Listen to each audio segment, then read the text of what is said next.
Hola, muy buenos días. Soy Emika, soy de la Reserva de Acción Climática. Vamos a esperar un par de minutos más para que los demás puedan juntar. Muchas gracias.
Hola, muy buenos días. Soy Emika, soy de la Reserva de Acción Climática. Creo que ya vamos a iniciar el webinar para la revisión del borrador para comentarios públicos de la actualización del Protocolo Forestal para México, versión 3. Así que muchísimas gracias a todos y todas por juntar al webinar. Ya vamos a iniciar. Muy bien, entonces todos los asistentes están en modo de solo escucha. Pueden enviar preguntas en el cuadro de preguntas de GoToWebinar y pídeles que se mantengan en silencio a menos que o hasta que quieran hablar. Así que haremos y responderemos a las preguntas a lo largo de la sesión y también haremos un seguimiento por correo electrónico para responder cualquier pregunta que no se haya abordado durante la reunión. Y las diapositivas y una grabación de la presentación se publicarán en línea. Entonces vamos a revisar el proceso y la línea de tiempo de la actualización y revisar las actualizaciones del protocolo, incluso las salvaguardas y elegibilidad, adicionalidad, cuantificación y inventario forestal, proveniencia y verificación. Y al final hacemos un espacio para preguntas, comentarios y próximos pasos. Como mencioné, también pueden hacer preguntas a lo largo de la presentación.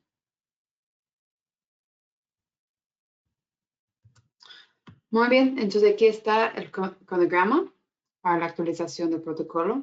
Así que formamos el grupo de trabajo en septiembre del año pasado y durante octubre a diciembre tuvimos varias reuniones con el grupo de trabajo para la actualización, para abordar los diferentes temas, tanto permanencia, adicionalidad, inventario forestal, temas específicas para manglar y selva, y también para las salvaguardas sociales y ambientales. Después de realizar estas reuniones con el grupo de trabajo, la Reserva de Acción Climática, pues nosotros incorporamos las consideraciones en la actualización del protocolo. Entonces, desde diciembre a mayo, desarrollamos el borrador para la revisión del grupo de trabajo.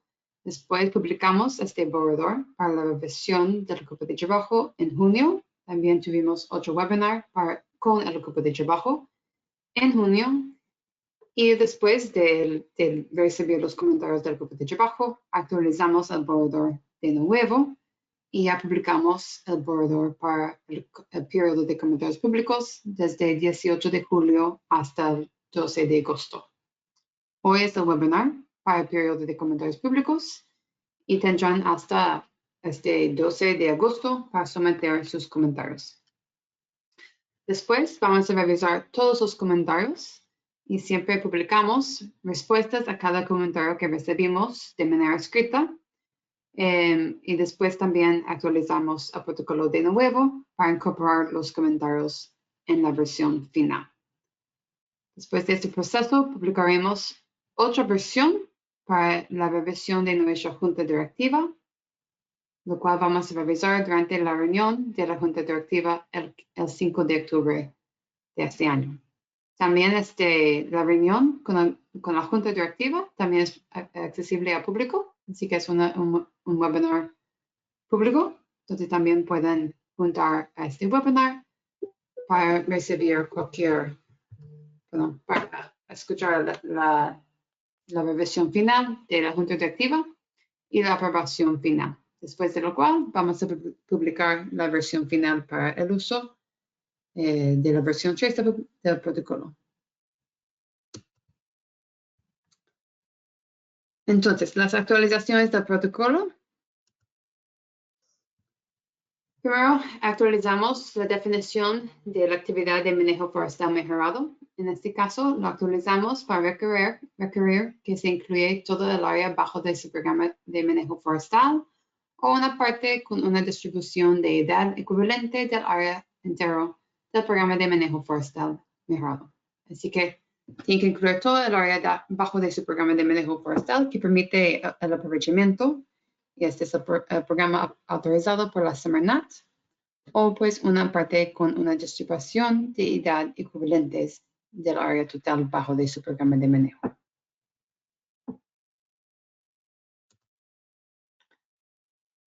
Muy bien, también modificamos la documentación requerida para mostrar la tenencia de tierra para las comunidades ejidos. En este caso lo simplificamos. Ya solamente requerimos la identificación oficial de los miembros de la autoridad agraria, la capital básica, el EDATE si lo tiene y la FINA si está disponible, y también la identificación oficial del coordinador del proyecto. Para tierras ejidales bajo un contrato con un tercero, también incluimos nuevo texto sobre este caso, lo cual requiere que deben cumplir con los requisitos de tierras ejidales para el proyecto forestal, incluyendo salvaguardas sociales. Y el ejido y tercero deben proporcionar un contrato legal que clarifica el derecho a los créditos de carbono. Para sus contratos, que si estos contratos no clarifican muy bien de quiénes son los derechos del carbono, se debe asumir que continúan perteneciendo al ejido y o comunidad. Así que ya incluimos este texto adicional para clarificar cómo podría funcionar con un contrato con un tercero.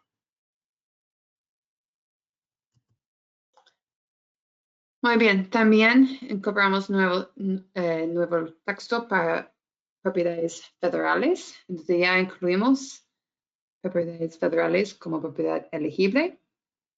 Y para terrenos públicos gestionados por un tercero que va a tomar el papel de dueño forestal, una concesión legal que concede el derecho de los créditos de carbono al tercero emitido por la agencia del gobierno apropiada es necesario y tiene que coincidir con los requisitos de permanencia. Eso será en caso de propiedad público, en lo cual un tercero está manejando la propiedad y va a funcionar como el dueño forestal. Muy bien, para las salvaguardas sociales, lo modificamos para incluir una nueva salvaguarda social que requiere la transparencia acerca del uso anticipado y previo de los fondos antes del voto para aprobar el proyecto. Así que tienen que presentar, como siempre, tienen que presentar toda la información del proyecto, incluso todos los temas del proyecto, qué es el cambio climático, qué es el mercado de carbono, cuáles son los costos-beneficios, etcétera, etcétera. Y ya también requerimos que tienen que tener transparencia acerca del uso anticipado y previo de los fondos antes de que se pueda realizar el voto para aprobar el proyecto. También tienen que tener transparencia acerca de cómo se tomarán las decisiones con respecto al uso de los fondos generados.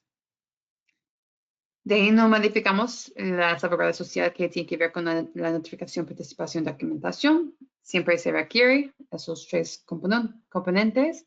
Pero también incluimos un poco más textos acerca del rol del coordinador del proyecto bajo de la salvaguardia social de gobernanza del proyecto. Entonces, en este caso, tienen que identificar el rol del coordinador del proyecto y su participación en actividades del proyecto. Y ahora creemos que el coordinador del proyecto debe estar incluido en todos los procesos del proyecto, tanto de los procesos de desarrollo del proyecto y la verificación del proyecto, y también tendría que estar copiado en todas las comunicaciones acerca del proyecto entre el desarrollador del proyecto, el verificador y la reserva. Así que este rol es muy importante y pues se puede clarificar aún más la importancia de este rol. Ok, para las salvaguardas ambientales, aquí incluimos una nueva salvaguarda ambiental para sistemas agroforestales. En este caso, tiene que ver con la composición de especies. No especies nativas, pero especies en general. Entonces, para áreas de actividad de sistemas agroforestales, si una especie de árbol constituye más que la proporción indicada bajo de la tabla 3.2, la cual ya voy a mostrar, y la especie dominante es un producto agrícola, el área de actividad debe demostrar un progreso continuo verificado para llegar a una composición de especies de árboles que conformen con la tabla 3.2 durante un periodo de 50 años. Entonces, para esta salvaguarda ambiental es para asegurar que hay una composición pues, diversificada con respecto a los árboles, incluido en un sistema agroforestal, más que todo cuando los árboles o la especie dominante es un producto agrícola. Si se emplea la metodología de cobertura de copa, el desarrollador del proyecto puede proporcionar imágenes fotográficas u otra documentación para demostrar el cumplimiento de los requisitos de diversidad de especies. Y si no se puede proporcionar dicha documentación, el equipo de verificación puede revisar la diversidad de especies durante una visita al sitio para determinar, según el juicio del verificador, si se cumplió con el requisito. Entonces, aquí está la tabla, pues es de 3.2, ¿verdad? Entonces, como se puede ver, depende en el tamaño de su área de actividad. Si su área de actividad tiene menor de 10 hectáreas, se puede incluir hasta 100% en una sola especie.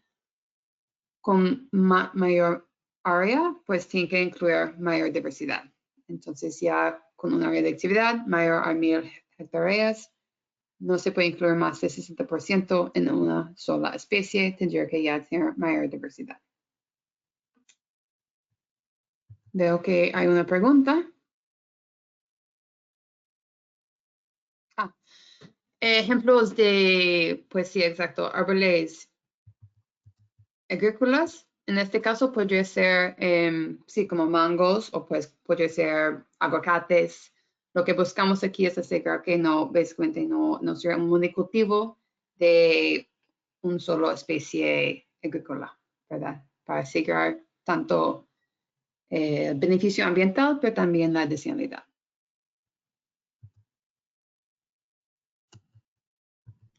Muy bien, buena pregunta. Ok, seguimos con la siguiente sección que tiene que ver con adicionalidad. Pues siempre tenemos las dos pruebas de adicionalidad, tanto la prueba de requisitos legales como la prueba del estándar de desempeño. En este caso, actualizamos la prueba del estándar de desempeño específicamente para ecosistemas de manglar. Así que incluimos una nueva sección dentro de la herramienta de la prueba del estándar de desempeño para actividades de restauración para incorporar las consideraciones del manglar. Entonces, en la sección de manglares, el dueño forestal utilizará el sistema de monitoreo de manglares de México, desarrollado por Conabio, que evalúa la fragmentación y conectividad de las manglares y los niveles de antropización, o el nivel en que la infraestructura humana ha afectado a una región. En las regiones con manglares, el proyecto pasará la prueba del estándar de desempeño si hay suficiente riesgo de fragmentación y o antropización en el área de actividad. Aquí se puede ver un ejemplo de la herramienta, la cual publicaremos en nuestra página web, conjunto con la versión final del protocolo. Entonces se puede ver que hay varias diferentes preguntas que tienen que ver con pues la clasificación de fragmentación y conectividad y los aspectos socioeconómicos o antropización en la región del área de proyecto. Y según la clasificación, la herramienta puede decirte si su área de proyecto pasa o no la prueba del estándar de desempeño. Aquí es un ejemplo del sistema de monitoreo de manglares de México. Entonces, en este caso, tendría que subir su archivo shape y clasificar cada punto según la metodología del protocolo para clasificar tanto su conectividad o fragmentación y la entropización, y de ahí, utilizando esta herramienta, ingresar sus resultados para ver si pasa la prueba. Para mencionar que ahorita estamos evaluando la escala o puntuación para la clasificación de la fragmentación y la conectividad, ya que parece que la escala es de hecho inversa a la que habíamos incluido en la versión publicada. Así que ahorita estamos evaluándolo y por supuesto vamos a incluir la puntuación correcta en la versión final.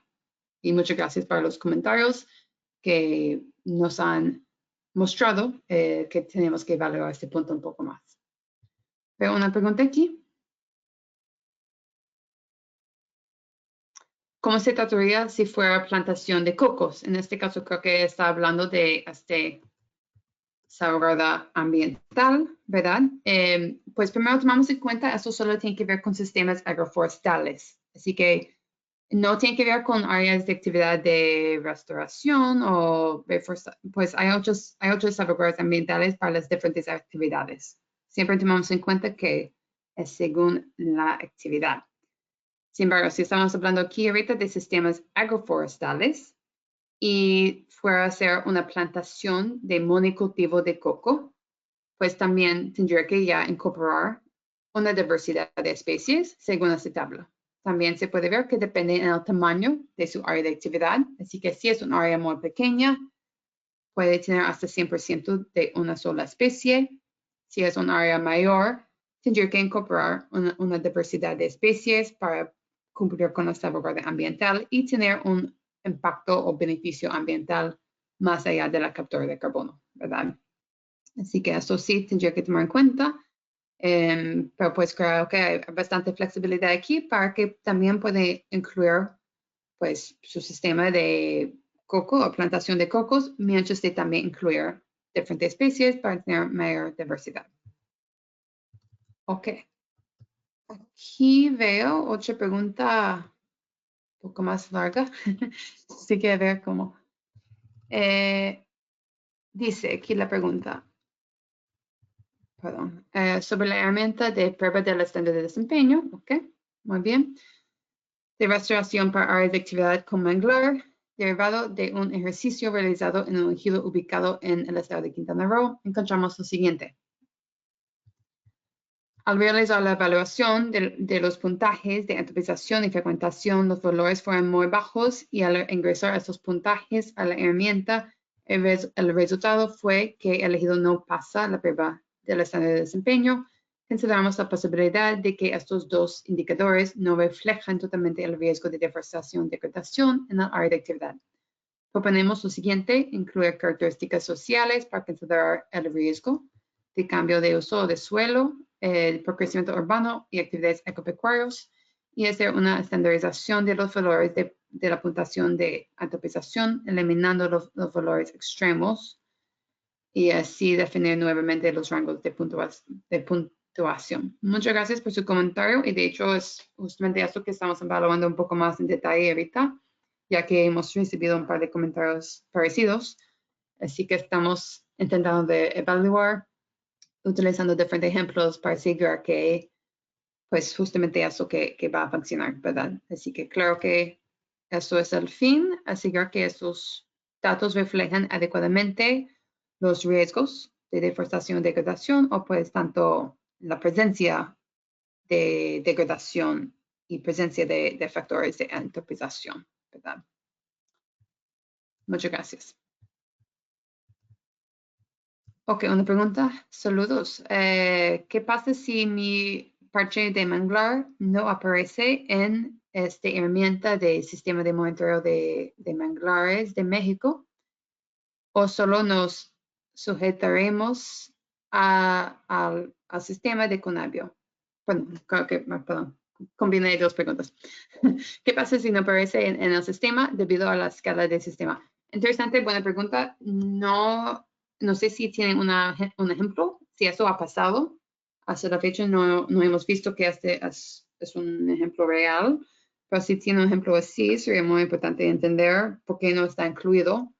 Y pues sí tendremos que pensar en qué tantos qué significativa sería este caso, ¿verdad? Si es muy problemático, si tendríamos que evaluar otra opción, es buena pregunta. No sé si es un ejemplo real, pero si es un ejemplo real, pues podrían avisarnos y con gusto podemos evaluar qué podemos hacer. ¿Se consideró la tecnología LIDAR para el monitoreo de manglar o solo nos sujetaremos al sistema de Conavio? Al momento solamente al sistema de Conavio. Para sistemas agroforestales y silvopastoriles, sigue vigente la clarificación de la versión 2, que los árboles plantados como cultivo agrícola no entran en la contabilidad para los créditos. En este caso no, ya lo modificamos para que podrían incluirlo, pero por eso incluimos la salvaguarda ambiental para asegurar que pues todavía hay diversidad y hay pues también rigor de deseabilidad. La prueba de desempeño sobre el área de actividad se maneja solo sobre el área de manglar, usando el shape distribución de manglares de México para el área de proyecto. Tendría que subir el shape de su área de proyecto. La definición de manejo forestal mejorado incluye las áreas forestales dentro del programa de manejo en categorías de nuevo aprovechamiento de arbolado. Correcto, sí, incluye todo el área bajo de su programa de manejo. Ahí realizamos un comentario de incluir las zonas clasificadas como otros humedales y mostrar evidencias de presencia de manglar. Interesante, muchas gracias por hacer el comentario y de hecho, si acabo de leemos su comentario escrito también, muchísimas gracias por enviar sus comentarios escritos, es súper útil. Creo que honestamente vamos a contactarte directamente para entender en mayor detalle su comentario y evaluar cómo podríamos incorporar su consideración, porque creo que es un muy buen punto. Muchísimas gracias.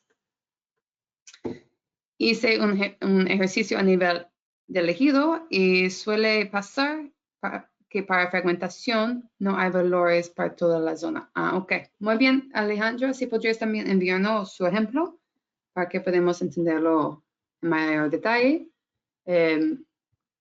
Tomamos en cuenta que siempre tenemos que, la reserva de acción climática siempre incluimos pruebas de deseabilidad estandarizadas. Así que en este caso puede pasar que hay casos en que pues no vamos a tener los datos suficientes para demostrar la deseabilidad. Podría pasar, espero que no, ¿verdad? Espero que la herramienta sea suficiente pues robusto para incluir todas las diferentes consideraciones, pero es muy importante que incluimos consideraciones estandarizadas y una evaluación estandarizada también. Okay, muy bien, yo creo que esas son todas las preguntas hasta ahorita. Muy buenas preguntas.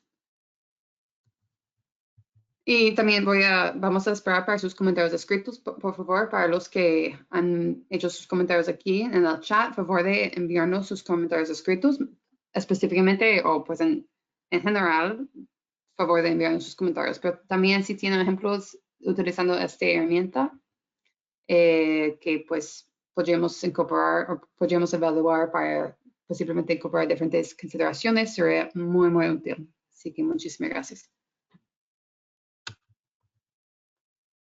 Muy bien, ok. Entonces, de ahí también, en la sección 4, para los límites de gases de efecto invernadero, incorporamos ya el carbono en suelo, específicamente para áreas de actividad de reforestación o restauración con bosques de manglar.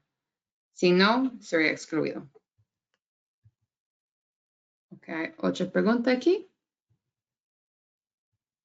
Los proyectos que están bajo de la versión 2 y solo tienen una porción de su área bajo manejo forestal para el proyecto de captura de carbono, disculpa. Deberán incluir la totalidad de ahora en adelante o se mantendrán y esta regla solo aplica a proyectos nuevos. Bueno, tomamos en cuenta que siempre si ya se registró bajo de la versión 2 o si ya se enlistó bajo de la versión 2, se puede mantenerse bajo de la versión 2. No es requerido que se transfiere a la versión 3. Sin embargo, con su próxima verificación, podrían transferirse si lo ve beneficio o pues favorable para el proyecto y también si cumple con los requerimientos del protocolo. Puede ser que en algunos casos pues, serían varios beneficios de transferirse a la versión 3, pero en este caso sí tendría que cumplir con todos los requerimientos, así que posiblemente tendría que ya incluir todo el área bajo de su programa de manejo o el área representativa con respecto a las edades, ¿verdad? Así que dependiendo en cómo fue estructurada su área de actividad bajo de la versión 2, posiblemente ya sería elegible bajo de la versión 3 y podrían transferirse, pero no es requerido. Siempre y también para mencionar, después de la publicación de la versión 3, siempre tiene hasta 90 días para enlistar un proyecto bajo de la versión anterior. Después de estos 90 días, tendría que ya enlistar el proyecto bajo de la versión actual, la cual sería la versión 3. Un proyecto que se registró bajo de la versión 1.5, pues ya con la próxima verificación podrían solamente ya mostrar que cumple con los requerimientos de la versión 3 y transferirse con la próxima verificación. Posiblemente va a depender en su proyecto si vamos a requerir una visita al campo. Yo creo que para la mayoría de proyectos que, por ejemplo, el proyecto de manejo forestal mejorado, probablemente no será requerido una verificación en sitio para transferirse. Sin embargo, en este caso, ya que veo que es del estimado José Inés Loer Palma, del proyecto de San Crisanto de Manglar, si ya van a incluir pues, el carbono de suelo con la metodología del inventario en campo, la cual ya voy a explicar, posiblemente tendría que hacer la visita al campo también para transferirse, pero tendremos que evaluarlo posiblemente caso por caso. Ok, siguiente. Es posible incluir el carbono de la biomasa subterránea, raíces, cuantificado como una porción de la biomasa agraria. Sí, ya está incluido. Para todos los proyectos, todos los árboles, ya está incluido. Hay un valor por defecto que aplicamos, creo que es 20%, un valor conservador para todos los árboles.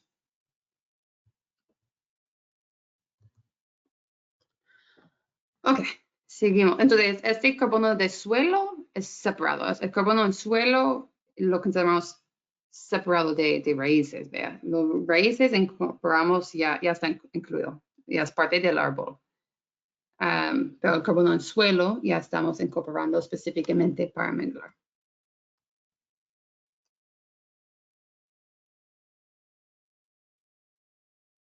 Okay. Voy a seguir ahorita, yo veo un par de más preguntas, pero voy a seguir y después voy a hacer pausa para más preguntas.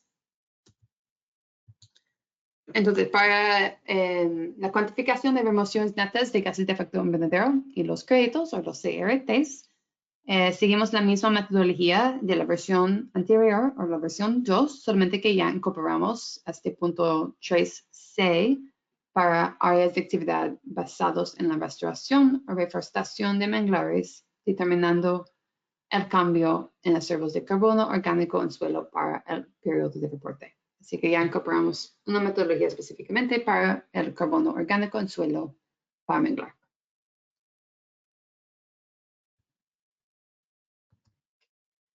En este caso hay dos opciones para calcular el carbono de suelo en el área de actividad de manglar. La primera opción es la aplicación de una tasa de secuestro por defecto basada en la ubicación del área de actividad multiplicado por las hectáreas del área de proyecto. Así que aquí se puede ver las tasas de secuestro por defecto según la región, ¿verdad? Y de ahí se multiplica esta tasa de secuestro por las hectáreas de su área de actividad completo. Una consideración que ya fue presentada por algunos comentarios es que puede, pues, según la especie, estas tasas pueden ser muy variables tanto dentro de cada región. Así que la consideración fue de que debemos utilizar los valores más conservadores del rango de error para las tasas de secuestro por defecto. Entonces, eso fue la consideración presentada, que ya que dentro de cada región puede pasar que hay mucha variabilidad según la especie o también el bosque de manglar específicamente. Entonces, para ser conservador, debemos utilizar los valores más conservadores del rango de error para las tasas de secuestro por defecto. Bueno, así que eso ahorita en la versión publicada, aquí está las tasas de secuestro, solamente para mostrar, asociar las tasas de secuestro por defecto utilizando los valores más conservadores del rango del error, ¿verdad? Así que asociar del rango de error para cada región, asociar los valores más conservadores. Estamos todavía pues claramente esperando para más comentarios. Personalmente quisiéramos presentar, este fue un comentario ya realizado, pues para su consideración.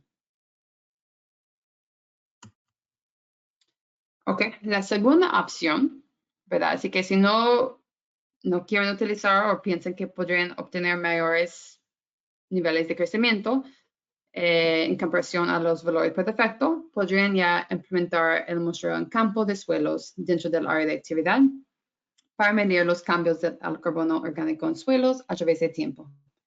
Incluimos en el apéndice D una metodología estandarizada para realizar los muestreos en campo de suelos. De ahí multiplicamos esta tasa de secuestro de carbono en suelo orgánico por la cobertura de copa de manglar como un porcentaje del área de actividad por las hectáreas del área de actividad.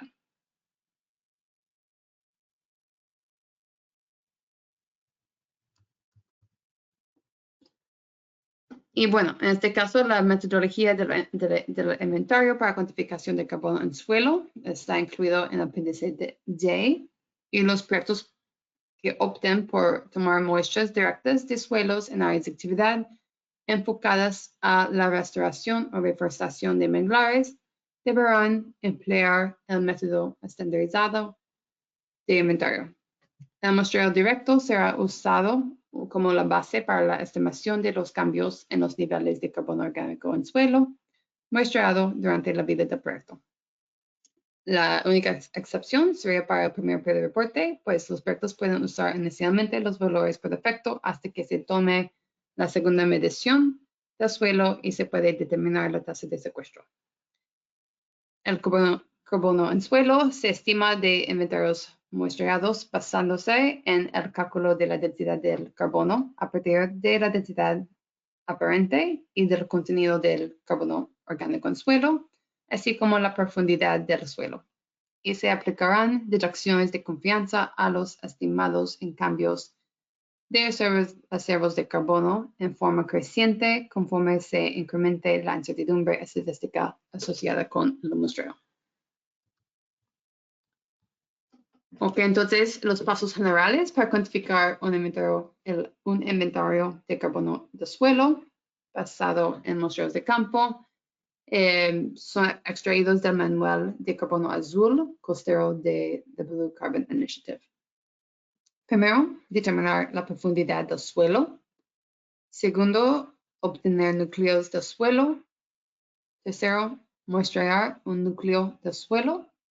Después, registrar y almacenar las muestras. Después, tienen que realizar un análisis del laboratorio, así que de enviar sus muestras al laboratorio y determinar la densidad aparente en seco y el contenido de carbono orgánico. Después se calcula los reservos totales de carbono en suelo y se calcula la estadística de confianza. para cada paso hay muchos como lineamientos en el protocolo, así que es una metodología muy estandarizada y se puede seguir la metodología paso por paso. Y la ubicación de las parcelas deberá basarse en la metodología usada para medir árboles vivos y muertos con un núcleo de suelo tomada al centro de cada parcela. Los análisis de muestras deben ser realizados por un laboratorio que haya demostrado competencia al haber participado en un programa de pruebas de competencia de América del Norte y en particular el programa de evaluación de desempeño voluntario. También se recomienda que utilicen laboratorios con acreditaciones disponibles cuando haya programas de acreditación estatales disponibles relacionados específicamente con análisis de suelos. Y el inventario de suelo deberá actualizarse al menos cada 6 años con todos los datos de todas las parcelas reemplazados al momento de realizar un nuevo muestreo de campo. Ok, voy a ver para las preguntas.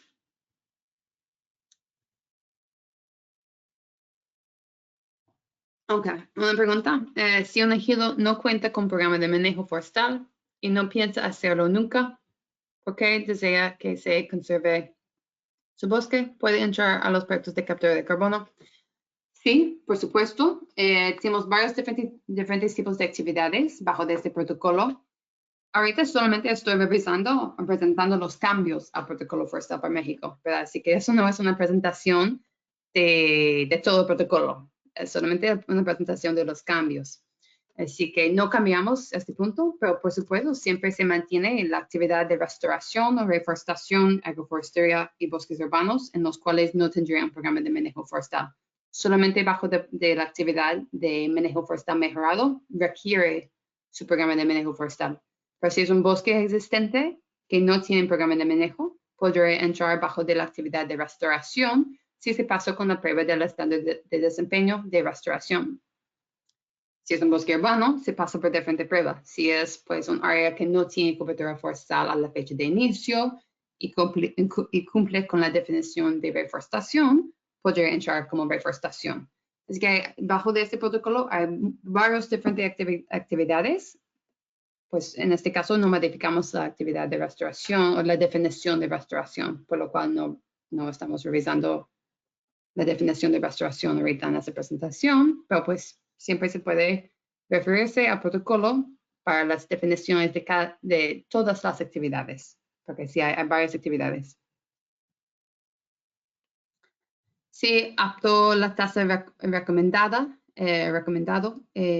puedo después optar por muestreo en campo. Eso es para el carbono de suelo.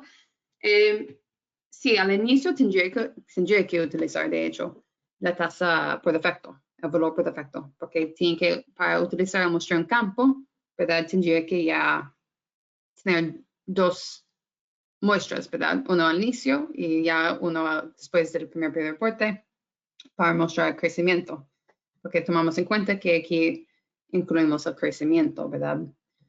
Entonces sí, tendría que utilizar la tasa por defecto, después se opta utilizar los muestreos, ¿verdad? Y creo que sí, no sería problemático al inicio, tal vez por un par de periodos de reporte, podría quedar con la tasa por defecto, ya que lo consideramos más conservador, y en el futuro utilizar el muestreo. Creo que sería muy adecuado. ¿Los factores de defecto consideran fugas? No. Las tasas de defecto, creo que estamos hablando ahorita de las tasas de defecto para el secuestro. No serían fugas. En fugas estamos hablando de efectos secundarios, ¿verdad? Fugas serían emisiones no esperadas del proyecto, ¿verdad? Por ejemplo, para reforestación, si tiene que quitar arbustos para reforestar, las emisiones de remover estos arbustos serían efectos secundarios o fugas. En este caso sí tendría que incluir las emisiones.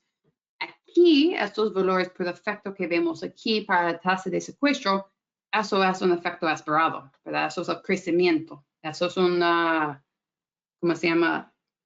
Un efecto primario, ¿verdad? Un efecto esperado. Así que no serían considerados fugas, serían considerados como efectos primarios.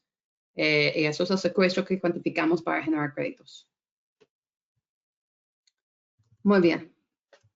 Buenas preguntas. Ok. Hola, dices que para el periodo 1 se puede utilizar la tasa de secuestro por defecto y el periodo 2 se puede utilizar el muestreo en campo, correcto. Esto quiere decir que la nueva tasa de crecimiento es retroactiva y se recupera el secuestro decimal en el periodo 1. Muy buena pregunta, Lisandra. Creo que no hemos, eso es una buena consideración que no está definida. Yo creo que es una buena propuesta, pero no está ya considerado en el protocolo, así que creo que ya tenemos que clarificar este punto. Pues muy buena pregunta. Gracias. ¿Existe un listado de laboratorios de suelo acreditados que sean avalados para el protocolo? No, al momento no tenemos una lista ya publicada. Lo que incluimos en el protocolo es específicamente esta sección. ¿Dónde está? Aquí está, bueno. Esta sección que dice que los análisis de muestras deben ser realizados por un laboratorio que haya demostrado competencia al haber participado en el programa de pruebas de competencia de América del Norte y en particular el programa de evaluación de desempeño voluntario, o también tenemos como la recomendación que si haya una acreditación estatal o un programa de acreditación disponible relacionado específicamente con análisis de suelos, eso sería muy recomendado. Para determinar la profundidad del suelo, consideran tomar varias repetencias en el sitio o solo en el punto de la muestra. Promediar la profundidad de varias repetencias en una superficie determinada sería una forma de robustecer el valor de profundidad del suelo. Muy bien. En este caso, lo que incluimos en el protocolo actual es que la profundidad del suelo se define como la distancia que existe hasta los materiales parentales, por ejemplo, roca, madre o lecho, y a otros sustratos.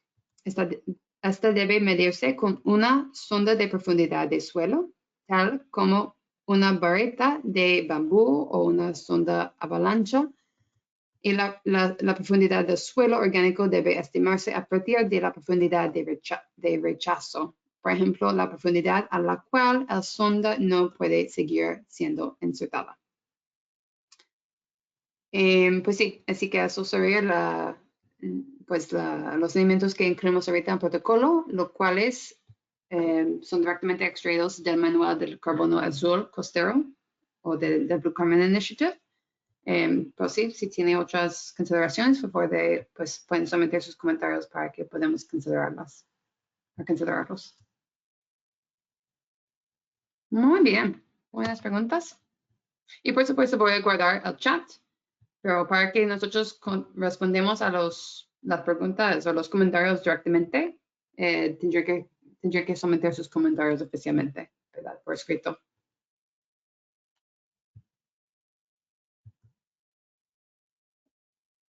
Ok, muy bien. La siguiente sección tiene que ver con la estratificación de la cobertura vegetal forestal. Entonces ya incorporamos una metodología para la estratificación. La estratificación de un área de actividad para fines de inventario no es requerida, así que no tienen que hacer la estratificación, pero puede ayudar a los dueños forestales a alcanzar más fácilmente el labor de muestreo esperado, ya que más que todo para áreas de manejo forestal mejorado, ya que incorporamos esta consideración que deberían incluir todo el área bajo de su programa de manejo o una área representativa de edades. Lo consideramos también importante incorporar una metodología de estratificación. Así que los proyectos que emplean inventarios certificados bajo este protocolo deberán realizar la certificación basándose en toneladas de carbono de dióxido equivalente por hectárea, divididos en 3 clases, baja, media y alta. Y lo incorporamos así para asegurar que la metodología de certificación es bastante sencilla y pues no buscamos generar pues, costos con certificación. Buscamos reducir costos, ¿verdad? Así que los dueños forestales deberán describir las bases para la determinación de los niveles de reservos, aunque el estrato bajo debería reservarse para sitios que recientemente han sido cosechados o reforestados, así como también para los que tienen árboles chicos. Y la base para los niveles asignados a cada clase deberá ser la distribución potencial de almacenamiento de carbono en los dispositivos de árboles vivos y muertos en pie. Un mapa de los estratos del bosque actuales basado en una superficie de polígono mínima de 3 hectáreas deberá incluirse en las reglas de certificación provistas en el reporte de proyecto, el cual también deberá incluir las guías de actualización las guías para actualizar los estratos forestales para eventos de perturbación y crecimiento. También incluimos un requerimiento de un mínimo de 20 parcelas para cada estrato, aunque también hemos recibido por lo menos un comentario acerca de este punto, específicamente para manglar, para tomar en cuenta los costos para la instalación de parcelas de manglar y posiblemente reducir este mínimo a 10 parcelas. Lo cual estamos tomando en cuenta. Ok, también para la metodología del inventario, ¿verdad? Incorporamos ya una guía para parcelas fronteras, ¿verdad? Parcelas frontera. Entonces, en los casos en los que las parcelas frontera se extienden más allá del límite de un área de actividad o del límite de un estrato, el método de recorrido o que se llama walkthrough method en inglés, deberá ser usado. En este caso, tiene que localizar el centro de la parcela, como de costumbre, utilizando sus coordenadas. De ahí, para cada árbol que se encuentra en la dirección del límite del área de actividad o estrato, tiene que medir la distancia desde el centro de la parcela hacia el árbol, como aquí, pues desde el centro al árbol 1, el D1. Usando la misma distancia, como D1, ¿verdad? Medir desde el árbol en la misma dirección. Entonces, ya puede extender de uno al otro lado. Si la línea extendida cruza el límite del área de actividad o estrato, contar el árbol 2 veces. En este caso, el árbol 1 sería contado 2 veces. De lo contrario, contar el árbol solo una vez. Como, por ejemplo, este árbol 3 o árbol 4 solo sería contado una vez, ¿verdad? O el árbol 2 también sería contado solamente una vez, mientras que el árbol 1 o árbol 5 sería contado 2 veces. Eso es la metodología o el método de recorrido para manejar las parcelas frontera.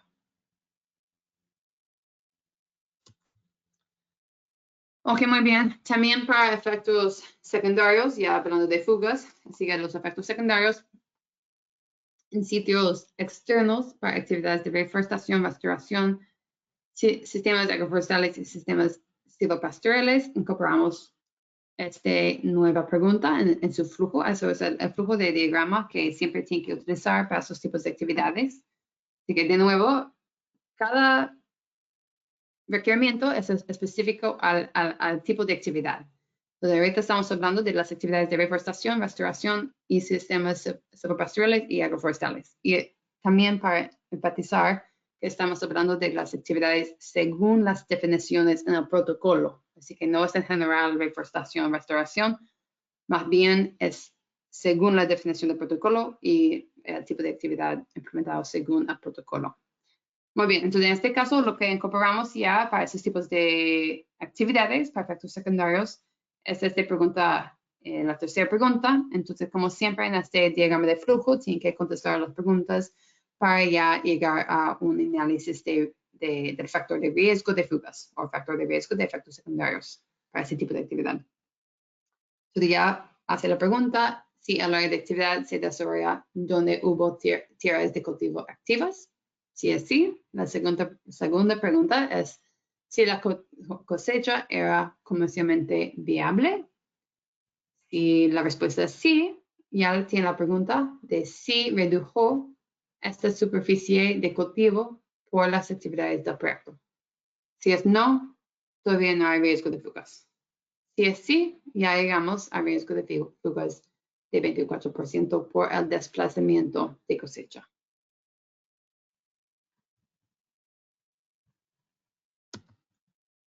Muy bien. Creo que no hay más preguntas al momento, así que podemos seguir con la sección de permanencia. Ok, entonces ya en la versión 3 incorporamos varias diferentes modificaciones para manejar el tema de permanencia.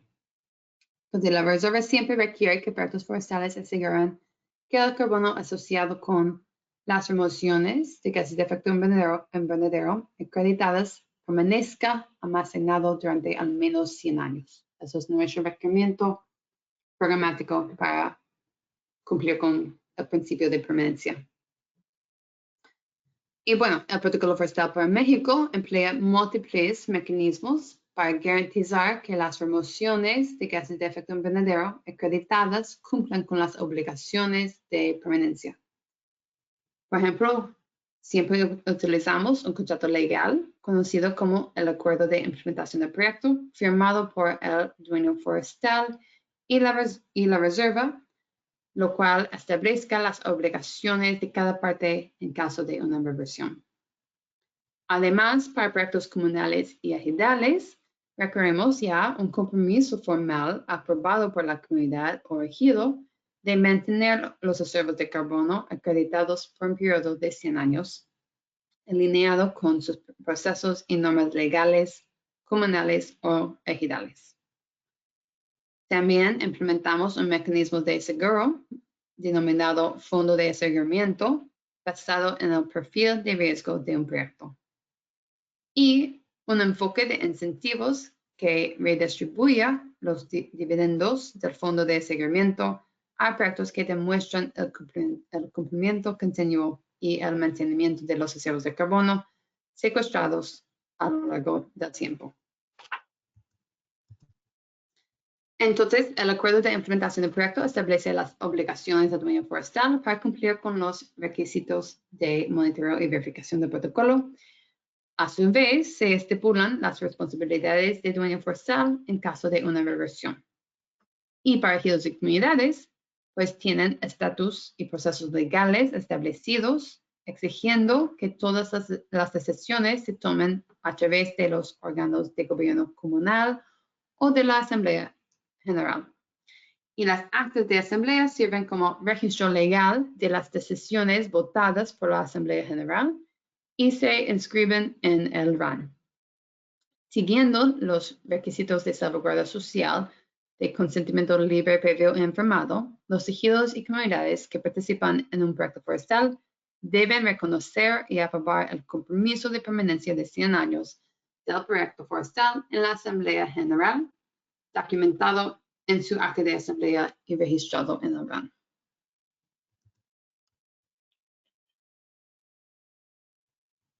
Veo que hay un par de preguntas aquí. ¿No?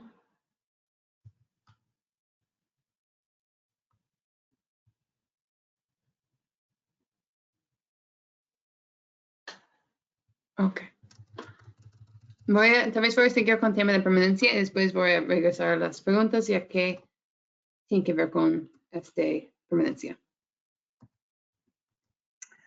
Muy bien, el fondo de seguimiento, pues también ya las contribuciones al fondo de seguimiento se determinan a través de una evaluación de riesgos específica del proyecto.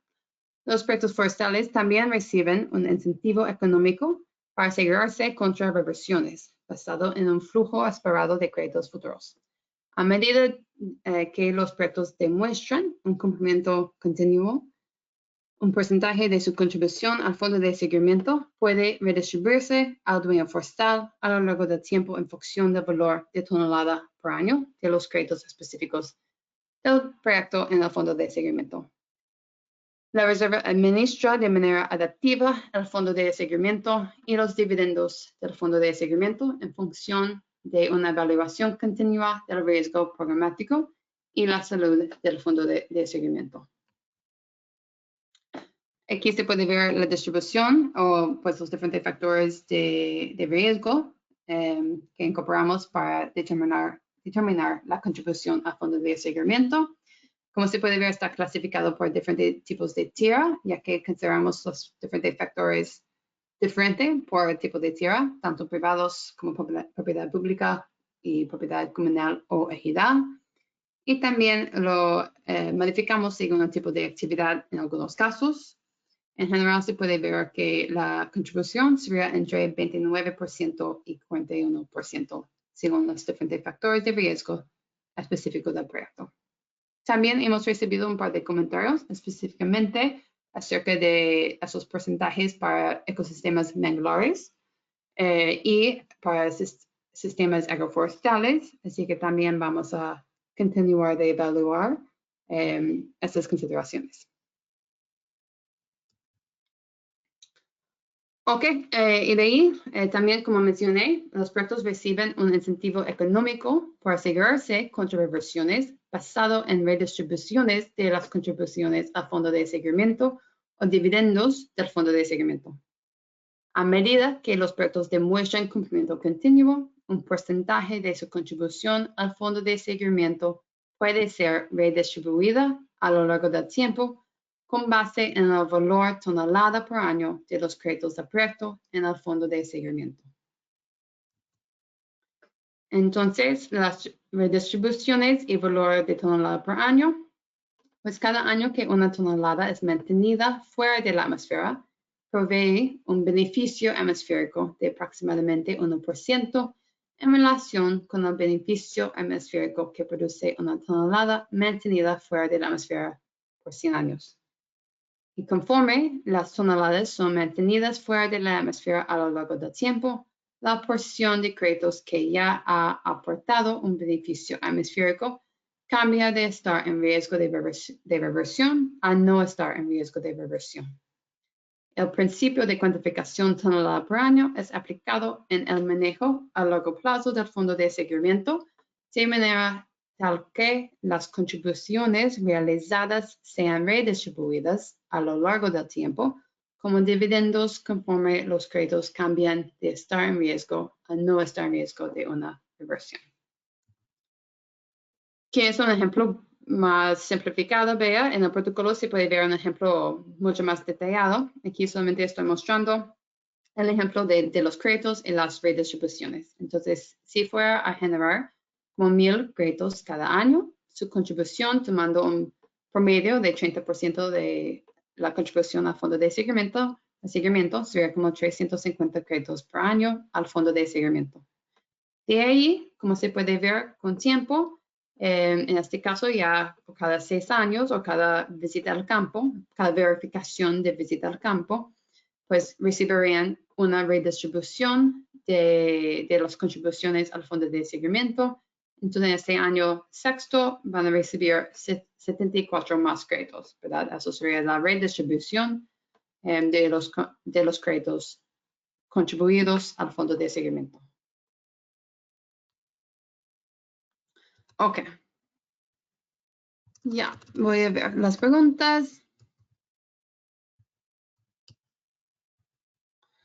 Ok, una pregunta de cómo es diferente de la contabilidad de tonelada por año, como en la versión 2, pues ya en este caso ya la acreditación está basado en contabilidad de tonelada por tonelada. Está basado en un compromiso de 100 años. Solo en este caso, la manera que manejamos el fondo de seguimiento y los dividendos del fondo de seguimiento, pues ya regresamos según la contabilidad de tonelada por año. Así que reciben 100% de sus créditos. Como se puede ver aquí, si el crecimiento es 1000 toneladas, para hacerlo sencillo, no aplicando deducciones de confianza o efectos secundarios, para ponerlo sencillo, si su crecimiento en este primer año es 100 toneladas, reciben 1000 toneladas, reciben 1000 créditos. De ahí, como siempre, tienen que hacer la contribución al fondo de seguimiento. En este caso, para poner un promedio de 35%, serán 350 créditos. Así, la acreditación es tonelada por tonelada. Solamente la manera que manejamos los dividendos o los retornos del fondo de seguimiento es según la aplicación de contabilidad de tonelada por año. Se reciben 100%, de ahí tiene la contribución al fondo de seguimiento, lo cual es un poco más, o es más de versión 2, pero regresamos su contribución al fondo de seguimiento con tiempo. Sí, ok. Buen día, ¿cómo les va? Ok, referente al convenio que menciona, podría conocerse previamente las obligaciones y compromisos que adquiere elegido o comunidad como forma de información previa a la toma de decisión de incursionar en un proyecto. Siempre con el protocolo y con un proyecto de carbono tiene que cumplir con todas las salvaguardas sociales de consentimiento previo libre informado. Entonces, en este caso, sí tendría que tener una asamblea específica o pues dentro de una asamblea programada, tendría que ya presentar todos los conceptos del proyecto, tanto como mencioné, qué es cambio climático, qué es el mercado de carbono, cuáles son los requerimientos del protocolo como permanencia y cuáles son los costos de beneficios estimados y ya como el compromiso específico de 100 años. Como de explicar que en este protocolo requiere un compromiso de 100 años y ya elegido tendría que aprobar el proyecto conjunto con este compromiso de 100 años. Así que sí tendría que ser algo muy transparente y muy, pues sí, pasando con todos estos conceptos de consentimiento libre, previo e informado. Si el rango es ahorita el rango de la propuesta es dentro del 29% a 41% según diferentes factores presentados aquí.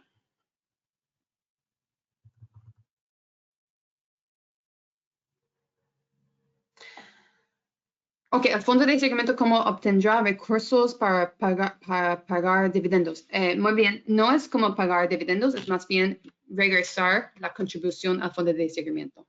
Así que como se puede ver en el ejemplo, tomamos en cuenta que el fondo de seguimiento es para cubrir en cualquier caso de una reversión inevitable, ¿verdad? Como incendio, huracán, etcétera, plaga. Así que cada año tiene que contribuir al fondo de seguimiento para pues ya funciona como tipo de seguro para asegurar la permanencia. De ahí con tiempo de mostrar cumplimiento con el proyecto, como cada 6 años vamos a regresar un porcentaje de la contribución al fondo de seguimiento. Lo nombramos como dividendos, probablemente es de regresar un porcentaje de su contribución al fondo de seguimiento como créditos. Así que ya van a recibir más créditos de cada 6 años, así que funciona como un incentivo económico para seguir con el proyecto, ya que cada 6 años van a recibir un retorno a su contribución al fondo de seguimiento y esos créditos pueden vender en el mercado como cualquier crédito.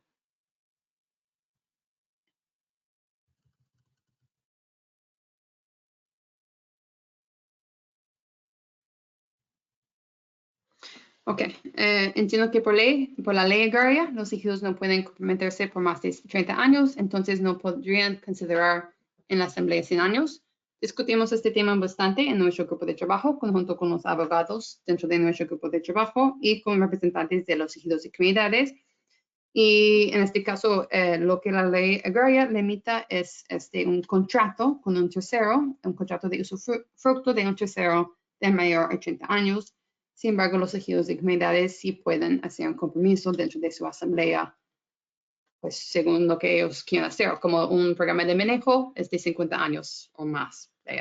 O también hay muchos ejemplos de pues comunidades y ejidos que realizan una UMA o un pues área natural protegida o diferentes casos así que son compromisos voluntarios que ellos establecen dentro de su ejido y comunidad y pues son de tiempos mayores a 30 años. Lo de 30 años es limitado a un contrato con un tercero de usufructo. Así que el ejido en comunidad tiene su derecho de establecer su compromiso como ellos deciden su asamblea según sus leyes y normas de su asamblea. Ok, en el caso que el RAN, perdón, creo que estoy. ¿Dónde hice esta pregunta? Perdón. ¿Qué hay de la opción de notarizar el compromiso en caso de que el RAN no quiera registrar el acuerdo de implementación del proyecto? Pues tomamos en cuenta que hay dos temas diferentes. Un tema es el acuerdo de implementación del proyecto, que es el contrato con nosotros. Eso entendemos está limitado a 80 años, eso sí. Afuera de eso es lo que se puede establecer en su asamblea, es su compromiso ejidal o comunal en su asamblea y el acta de asamblea, pues que es el resultado de esta asamblea. Y en este caso siempre se puede registrar el acta de asamblea con el RAN, ¿verdad?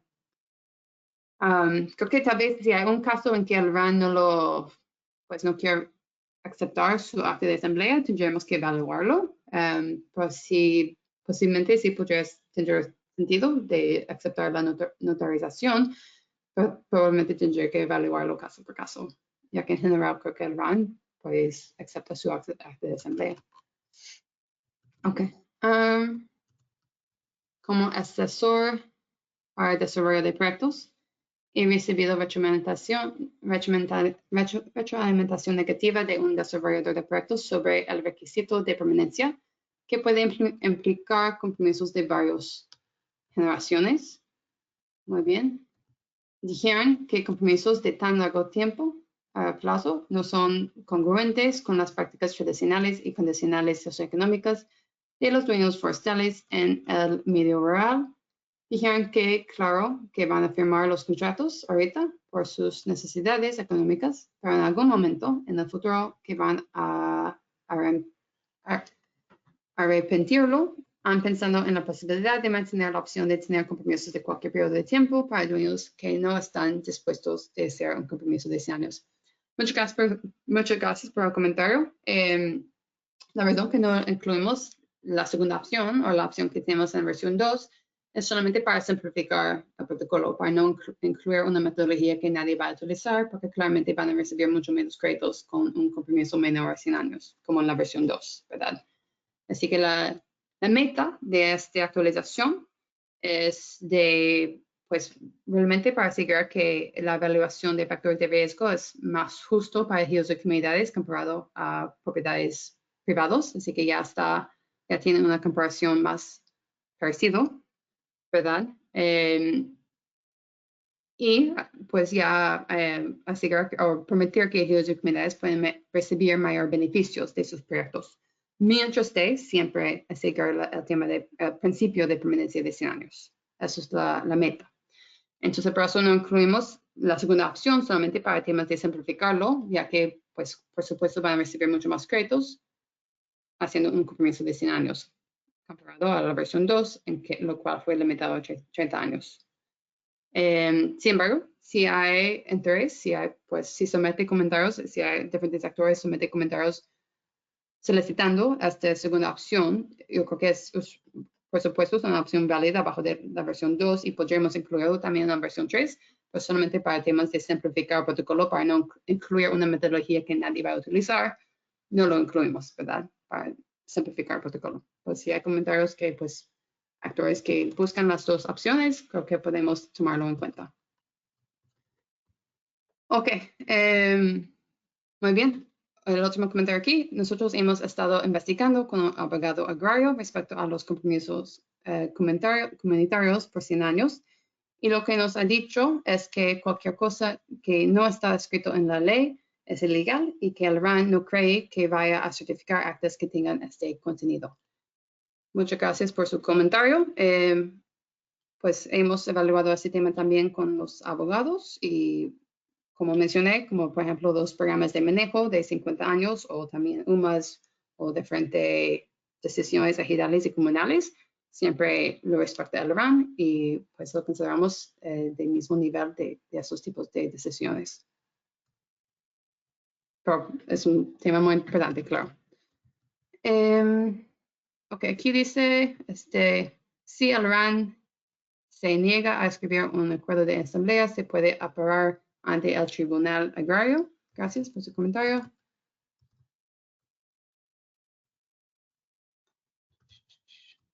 Bueno, a ver.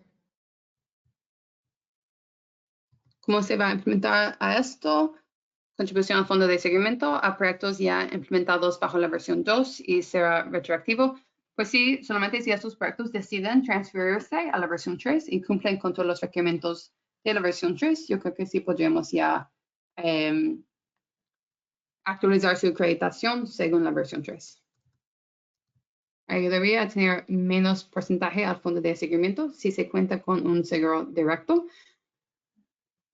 En este caso, creo que no hay tipos de seguro que directamente pueden asegurar créditos de compensación. Lo hemos evaluado con diferentes compañías de seguros y realmente no hay términos muy claros, ya que es un tema muy nuevo. Sin embargo, la Reserva siempre mantiene esta opción y siempre pues, seguimos evaluando como mientras de que el sector de seguro sigue actualizando también con respecto o en respuesta a la necesidad. Así que es posible que podríamos tomarlo en cuenta en el futuro, pero al momento no lo incorporamos solo porque no existe ese tipo de seguro todavía. Ok. Pues se supone que el acta también de los compromisos de 100 años se debe registrar ante el RAN. Pues dentro de su acta de asamblea, ¿verdad? Tendría que ya clarificar que el elegido o comunidad aprueba el proyecto basado en el entendimiento que sí hay un compromiso de 100 años de permanencia. Sí, ok, gracias.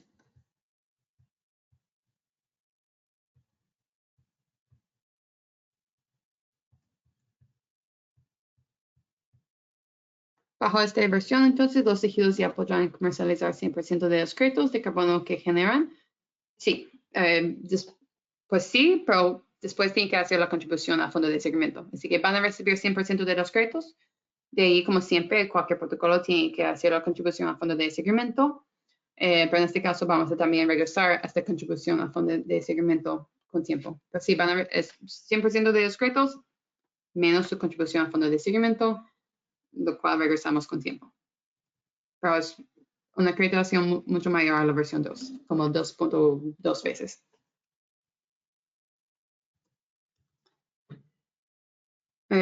Ok, la PIA ahora será de 100 años. En eso no podemos hacer un PIA de 100 años. Eso respetamos siempre. La ley agraria limita contratos con partidos externos a 30 años. Pero lo consideramos diferente, lo incorporamos diferentes mecanismos para asegurar la permanencia de 100 años. Nada más recordar que los programas de manejo son cada 10 años y no necesariamente 50 años. Lo anterior depende del turno, pero no necesariamente es 50 años y para ello no hay contratos, solo por acciones de anualidades de 10 años cada uno. Muy bien, muchas gracias por su comentario.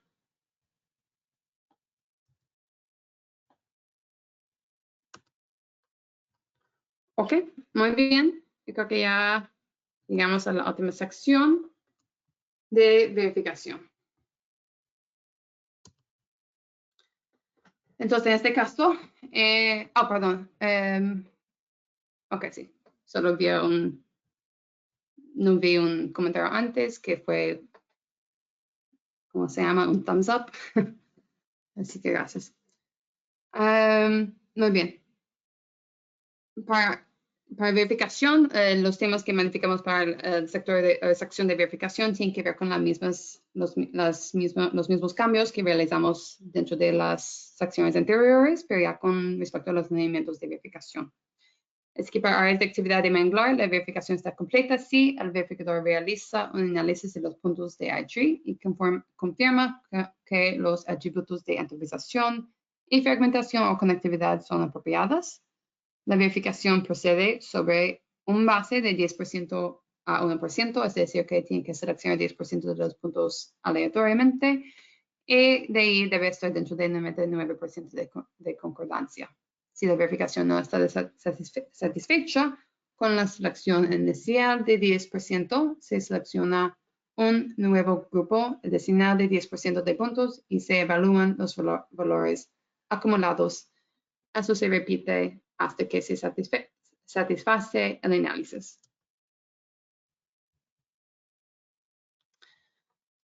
De allí, para las labores sociales, pues por supuesto el verificador tiene que verificar que el reporte de monitoreo anual incluye una descripción del uso anticipado de los fondos generados por el proyecto y cómo se tomarán las decisiones con respecto al uso de fondos.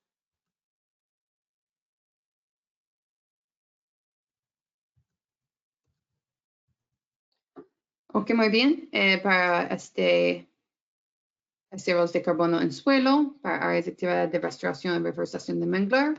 Aquí depende, la verificación depende en la metodología que se utiliza para proyectos que aplican las tasas de secuestro por defecto. Ya el dueño forestal aplica la tasa de secuestro correcta en función de la ubicación del área de actividad. Y ya para proyectos que llevan a cabo un inventario para estimar los reservos de carbono en suelo, pues en este caso la verificación está completa si la revisión del diseño de la parcela y la metodología de muestreo se llevó a cabo y se encontró en concordancia con el apéndice D.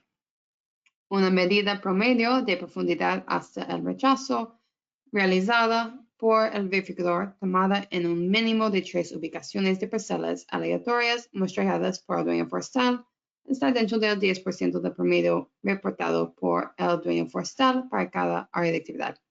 Si no está dentro del 10%, después de medir 3 ubicaciones, se pueden medir ubicaciones de las parcelas adicionales seleccionadas en orden aleatorio. Y las muestras del suelo fueron procesados. También tiene que verificar que las muestras del suelo fueron procesadas por un laboratorio acreditado como es descrito en el apéndice D, y los resultados de los análisis se presentan en el reporte de proyecto, así como los cálculos de carbono orgánico en suelo. Ok, muy bien. También actualizamos la sección de verificación que tiene que ver con las visitas en sitio para la selección de parcelas del inventario. Entonces, la distribución de las parcelas de inventario disponibles para la selección para muestreo secuencial depende del número de áreas de actividad que utilizan inventarios de muestreo de campo y o si el inventario está estratificado. Se considera que los proyectos compuestos por una sola área de actividad con un inventario no estratificado tienen un solo estrato para fines de muestreo secuencial. Los verificadores pueden considerar los proyectos formados por múltiples áreas de actividad que utilizan inventarios de muestreo de campo como una sola área de actividad compuesta para fines de muestreo secuencial, siempre que las especificaciones de muestreo y las reglas de certificación se aplican sean las mismas en todas las áreas de actividad. Por ejemplo, si un proyecto comprende un área de actividad de manejo forestal mejorado y un área de actividad de restauración, las cuales usan un inventario no certificado, los verificadores pueden considerar ambas áreas de actividad como un área de actividad compuesta con el fin de seleccionar parcelas de inventario para el muestreo secuencial. Si un proyecto compuesto de manera similar utilizó el mismo diseño de inventario certificado para ambas áreas de actividad, se consideraría que el proyecto está compuesto por una sola área de actividad compuesta con múltiples estratos para fines de muestreo secuencial. Si las especificaciones de muestreo o las reglas de certificación no son las mismas en todas las áreas de actividad, los verificadores realizarán un muestreo secuencial en dichas áreas de actividad de forma independiente entre sí. Entonces aquí se puede ver como el número de parcelas requeridas para el muestreo de campo, según un número de estratos verificados en cada área de actividad o área de actividad compuesta. Aquí, por ejemplo, si tiene un área de actividad o área de actividad compuesta con 3 estratos y tiene más de 4,000 hectáreas, tendría que ya hacer tendría que ya pasar con por lo menos 6 parcelas.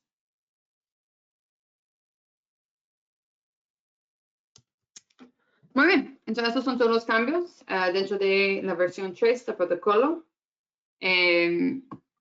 Pues ya hacemos hasta el 12 de agosto para someter sus comentarios. Como mencioné antes, por favor de someter sus comentarios de manera escrita, tanto comentarios negativos como comentarios positivos también, por favor, ya que pues tenemos que contestar a todos sus comentarios y según sus comentarios vamos a tomarlos en cuenta para la actualización final del protocolo, la cual vamos a publicar o vamos a presentar a nuestra junta directiva el 5 de octubre, después de lo cual vamos a publicar la versión final aprobada por la junta directiva. Como mencioné también, la reunión de la junta directiva es accesible al público, así que también pueden participar en esta junta directiva también, o la reunión de la junta directiva. Sí, sí grabamos esta sesión y siempre publicamos las grabaciones de todas las acciones, o todas las sesiones o webinars con respecto a las actualizaciones del protocolo. Así que, pues por favor, pueden revisar todas las grabaciones de cualquier webinar que hemos tenido hasta la fecha con respecto a la actualización en nuestra página web. Así que pueden revisar todas las sesiones con los grupos de trabajo o también esta sesión de comentario público también. Está publicado, esta sesión estará publicada en nuestra página web. Muy bien. No creo que hay más preguntas hasta ahorita. Así que muchísimas gracias por su tiempo. Muchísimas gracias por sus comentarios. Son comentarios muy, muy útiles. Sin estos tipos de discusiones y comentarios no podremos actualizar el protocolo o no podremos hacer un protocolo tan fuerte como tenemos. Así que muchísimas gracias por su tiempo y esperamos para sus comentarios escritos. Muchísimas gracias. Que tengan un muy buen día. Perdón, aquí están nuestros correos también para someter sus comentarios. Saludos.